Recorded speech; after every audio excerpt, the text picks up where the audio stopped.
Assalamualaikum warahmatullahi wabarakatuh. Ahlan wa sahlan teman-teman, jumpa lagi bersama saya Nabila Segaf dari jurusan Pendidikan Bahasa Arab semester 4 kelas A. Pada video kali ini, saya akan mempresentasikan materi dengan tema Al-A'b Lughawiyah dalam pembelajaran bahasa Arab pada mata kuliah Metodologi Pengajaran Bahasa Arab yang diampu oleh Bapak Hasan Saifullah MAG. Pada materi kali ini, ada 6 subpoin pembahasan. Pertama, pengertian. Kedua, urgensi. Ketiga, karakteristik. Keempat, jenis permainan bahasa.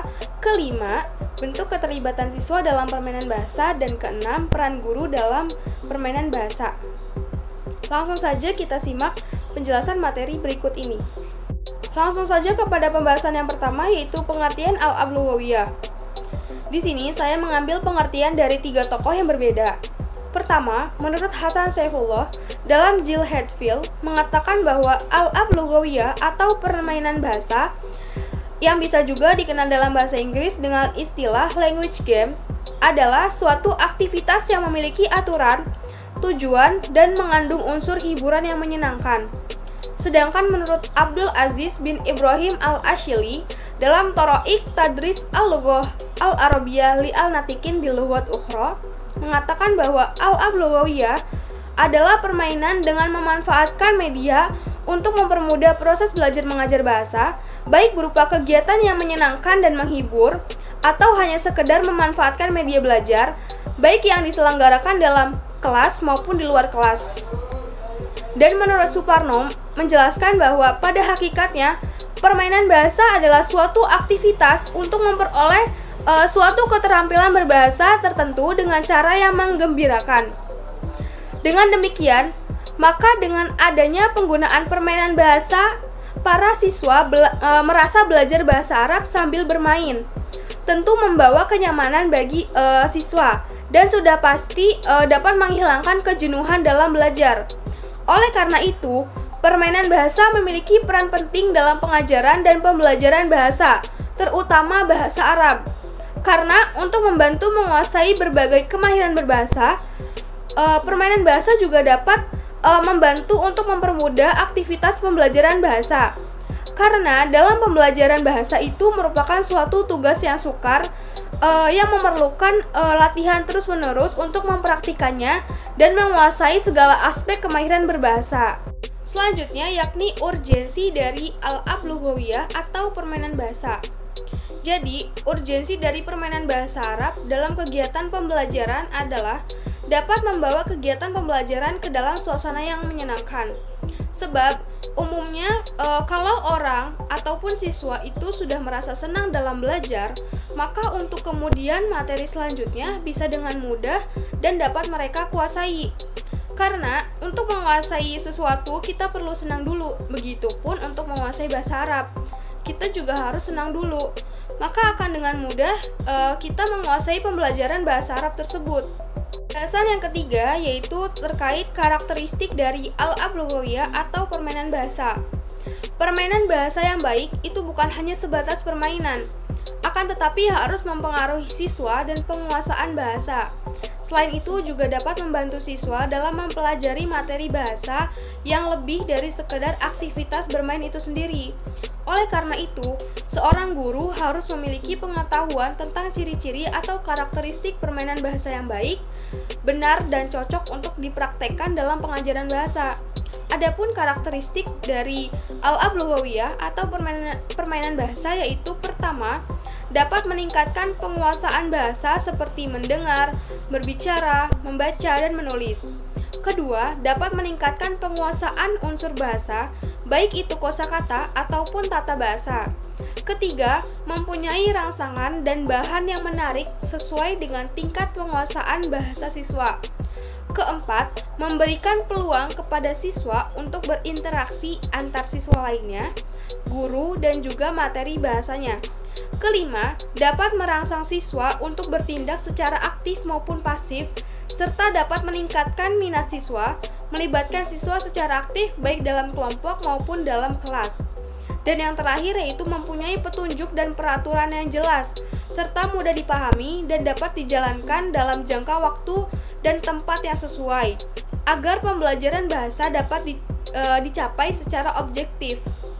Pembahasan keempat, jenis permainan bahasa atau al-al'ab lughawiyah.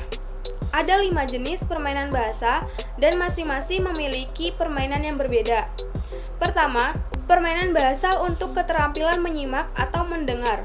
Di antaranya ada 3 permainan, yaitu ma'akasa hadhil kalimah atau permainan apa lawan katanya.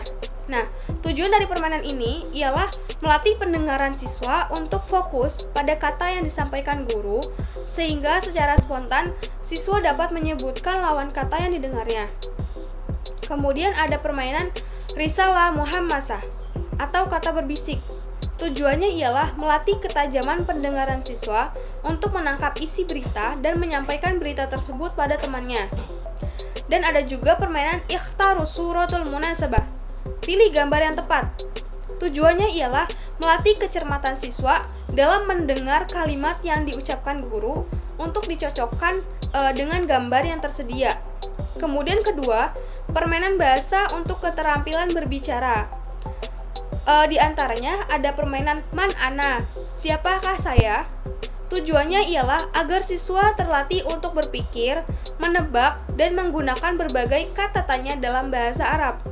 Selanjutnya ada permainan hal ta'rifus sabab atau tahukah alasannya. Tujuannya ialah permainan ini efektif untuk meningkatkan kemampuan siswa dalam mengasah pikirannya dengan mengeksplorasi berbagai ide untuk menebak sebab-sebab kegiatan yang dilakukan oleh temannya. Selanjutnya ada permainan tukhamminul kalimah. Tujuannya atau tebak kata. Nah, tujuannya ialah agar siswa terlatih untuk menyampaikan pertanyaan dan mengeksplorasi perbendaharaan kosakata yang dimilikinya untuk menebak satu kata rahasia. Yang ketiga, permainan bahasa untuk keterampilan membaca. Di antaranya ada permainan takwinul jumlah atau menyusun kalimat. Tujuannya ialah permainan ini sebagai rehat untuk menghilangkan kepenatan dan kejenuhan siswa dalam belajar bahasa Arab. Kemudian yang kedua ada al-kalimatul gharibah takhruj, kata asing yang keluar. Tujuannya ialah untuk mengembangkan kemampuan siswa dalam mengklasifikasikan kata. Dan ada juga tanfidul awamir, mengikuti perintah. Tujuannya ialah untuk melatih keberanian siswa dalam memahami dan melaksanakan instruksi secara tertulis. Yang keempat, permainan bahasa untuk keterampilan menulis.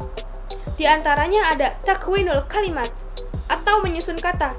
Tujuannya ialah untuk melatih kecakapan siswa dalam menyusun kata-kata bahasa Arab dari huruf yang berserakan atau secara acak.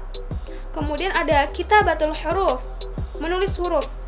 Tujuannya ialah melatih kemampuan siswa untuk fokus mendengar kata yang memuat huruf tertentu serta menuliskan bentuk huruf tersebut dalam berbagai posisinya.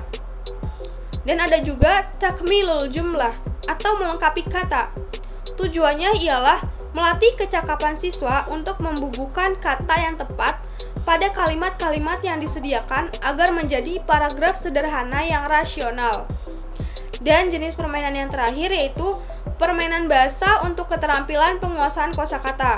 Di antaranya ada laibal adad, bermain angka. Tujuannya ialah permainan ini berguna untuk mengasah kecepatan siswa dalam menghafal hitungan dalam bahasa Arab. Kemudian ada juga ibhas aniz zauj atau cari pasangan. Tujuannya ialah untuk menambah perbendaharaan kosakata dan menjalin keakraban antar siswa lainnya. Dan yang terakhir yaitu ada permainan as-sunduk atau kotak. Tujuannya ialah untuk melatih siswa dalam menggunakan kata sifat, domir yang mutakalim, hagoib, dan kaf mukhotob. Pembahasan kelima yaitu bentuk keterlibatan siswa dalam permainan bahasa atau al-al'ab lughawiyah.